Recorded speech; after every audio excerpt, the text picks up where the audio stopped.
प्यारे साथियों नमस्कार। कैसे हैं आप सब लोग? उम्मीद करेंगे अच्छे होंगे, बेहतरीन होंगे। और दोस्त, आप सब लोग जानते हैं कि अभी एसएससी की गड़बड़ियों को लेकर के पिछले कुछ दिनों में सब लोग प्रयास कर रहे थे अपना 31 से जो मतलब डीओपीटी से मीटिंग में सब लोगों को मिलने के लिए पूरे देश भर से टीचर्स आए।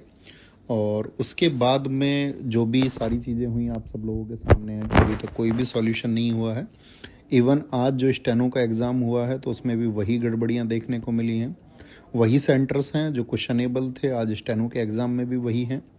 और पीछे जो सिलेक्शन पोस्ट का एग्ज़ाम है उसको तो एजेंसी बर्बाद ही कर चुकी है।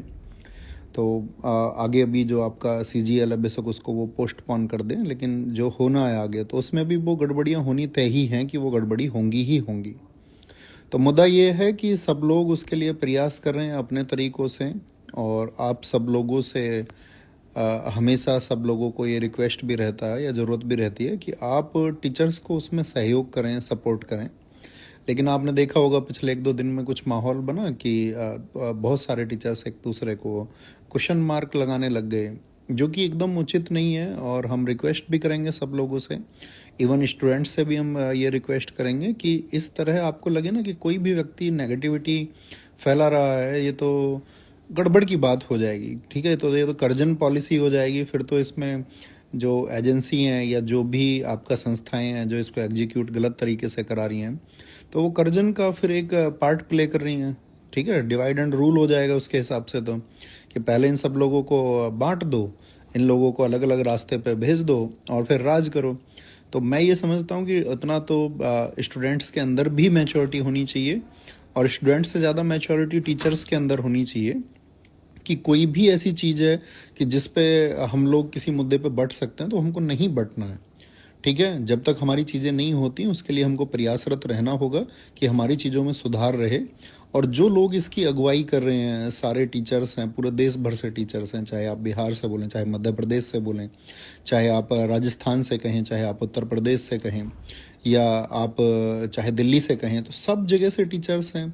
तो मेरे हिसाब से तो एक दूसरे के शब्दों को नहीं पकड़ना है किसी को, क्योंकि सभी सम्मान्य हैं। और किसी से यदि 1-2 शब्द इधर उधर हो जाते हैं तो हमको उनको भूल जाना चाहिए, मतलब उनको माफ़ कर देना चाहिए। उतनी आत्मीयता हर एक अध्यापक के अंदर होनी चाहिए और सबको साथ आना ही होगा। और क्योंकि अगर सब लोग साथ आएंगे और बच्चे भरोसा कर रहे हैं अभी टीचर्स पर, क्योंकि बच्चों ने तो कुछ पार्टिसिपेट अभी किया ही नहीं है इसमें। हाँ, डिजिटली वो अपनी बातों को लिख रहे हैं, शेयर कर रहे हैं, वो अपने मैसेजेस जहाँ तक पहुँचा सकते हैं चाहे ट्विटर के माध्यम से या कहीं से भी वो पहुँचा रहे हैं। लेकिन अभी बच्चों ने तो इसमें फिजिकली तो पार्टिसिपेट किया ही नहीं है किसी ने। तो बच्चा अभी आपके लिए स्टैंड बाई पे है और वो आपको हर जगह सपोर्ट करेगा जितनी आवाज़ आप उसके लिए उठा सकते हैं। तो हम ये कहते हैं कि भाई ये आवाज़ें रुकनी नहीं चाहिए। और साथ ही एक दिन में इंकलाब नहीं हो सकता है, 4 दिन में इंकलाब नहीं हो सकता है, लड़ाई लंबी है और उसमें बहुत लोगों का योगदान चाहिए होता है। किसी भी सुधार के लिए, किसी भी रिफॉर्म के लिए, यदि हमको एसएससी में रिफॉर्म करना है तो एक लंबी लड़ाई के थ्रू होगा, एक लंबे संघर्ष के थ्रू होगा। और इसमें बहुत लोगों की एनर्जी लगेगी, बहुत सारे टीचर्स की एनर्जी इसमें लगेगी, बहुत सारे स्टूडेंट्स की एनर्जी इसमें लगेगी। और बहुत सारे लोग इसको मतलब लीगली भी आगे ले जाने का प्रोसेस बना रहे हैं कि किसी तरह से भी गवर्नमेंट से परमिशन लेके लीगली इसको आगे चलाया जाए। और या फिर इसको जो कोर्ट प्रोसेस के थ्रू हो सकता है वो चल रहा है।